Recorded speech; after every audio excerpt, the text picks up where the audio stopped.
루피아 라플라는 쇼미더머니 7에 출연하며 우승과 준우승을 차지했던 래퍼입니다. 맥킨레이는 LA를 기반으로 한 힙합 레이블이었으며 쇼미 이후 본격적으로 한국에서 활동하기 시작했습니다. 사실 LA에서는 대마초가 합법이지만 한국에서 핀다면 그것은 범죄가 되겠죠. 둘은 모발과 소변 검사에서 양성이 나왔으며 기소유예를 받았다고 합니다. 이후 라플라는 맥킨레이를 탈퇴하며 각자의 길을 걷게 되었습니다. 5위는 쇼미더머니를 5번이나 참가한 래퍼입니다. 항상 우승에 가까운 래퍼라고 언급되지만 안타깝게 일찍 떨어진다는 평을 듣곤 했습니다. 하지만 쇼미9에서는 심사에서 떨어진 것이 아니라 강제 하차를 당했습니다. 루피아 라플라와 함께 대마초 흡연으로 하차하게 되었는데요. 덕분에 5인을 강화재료로 쓴 미라니가 더더욱 떡상하게 되었습니다. 루피는 맥킨레인의 수장으로서 인스타그램에 공식적으로 사과를 했지만 5인은 인스타의 대마초 합법화를 주장했다고 하네요. 쇼미더머니 시즌3에서 잘생긴 외모와 거친 이미지로 많은 인기를 얻었으며 준우승까지 했던 실력자입니다. 하지만 참가자들 중에서 사건 사고가 가장 많은 인물이기도 합니다. 2016년에 대마초 혐의로 기소되었는데요. 평소 대마초가 궁금했고 처벌을 각오하고 경험했다라고 말하며 대남역 크루였던 키도와 함께 적발되었습니다. 또한 여자친구로부터 폭행 혐의로 기소를 당했습니다. 여자친구가 때려달라고 요구했다고 주장했지만 결국 징역 8개월에 사회봉사활동 80시간을 선고받았습니다. 이것이 끝인 줄 알았으나 최근 근황으로 미성년자였던 자신의 제자이자 룸메이트를 야구방망이로 폭행하여 체포됐습니다. 그는 대마초는 한약이라고 생각한다며 대마초에 대해서 여전히 긍정적인 입장을 가지고 있습니다. 쇼미더머니 시즌4에 아주 잠깐 출연했지만 주목을 받지 못한 케이스입니다. 탑독이라는 그룹의 멤버였으며 아이엄과 함께 대마초를 피워 적발되었습니다. 쇼미더머니 시즌3에 참가했으며 본선까지 올라가 아이돌은 랩을 못한다라는 편견을 깼던 인물입니다. 심지어 비아이라는 자작곡은 쇼미곡 최초로 멜론 차트 1위를 하며 큰 인기를 얻었습니다. 사랑을 했다, 취향 저격, 위너의 공허해 등 수많은 곡들을 작곡 작사하며 아티스트로서 성장을 하다 2019년에 대마초와 LSD 구매 의혹으로 검찰에 기소되었습니다.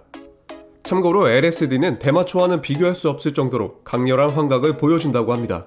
그는 YG와 아이콘을 탈퇴하고 긴 자숙의 시간을 가졌는데요. 최근 비아이는 조인성과 고현정이 속해있는 IOK 컴퍼니에서 최연소 사내이사로 선임되었다고 합니다.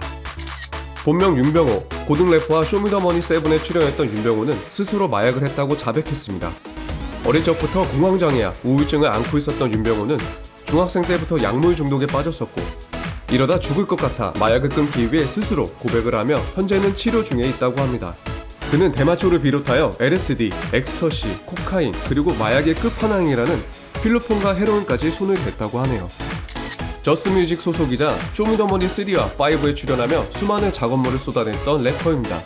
그는 쇼미더머니 5에 출연하기 전부터 대마초를 폈던 것으로 밝혀졌습니다. 엑스터시와 코카인까지 했던 혐의도 있었지만 모바일 검사에서는 나오지 않아 가짜 엑스터시라는 썰이 돌기도 했습니다. 최근에는 이태원 클럽에서 폭행 사건에 휘말려 징역 6개월에 집행유예 2년, 사회봉사 120시간을 받았습니다.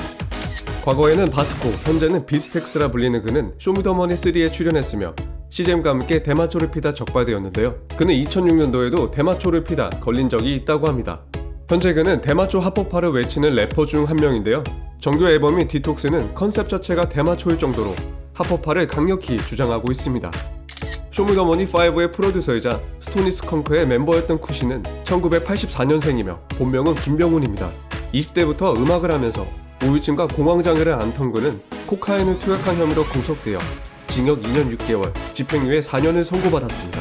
코카인은 한번 손대면 절대로 끊을 수 없는 마약으로 유명한데요. 그는 자살 기도를 수없이 했을 정도로 마약을 끊기가 너무 힘이 들었다고 합니다.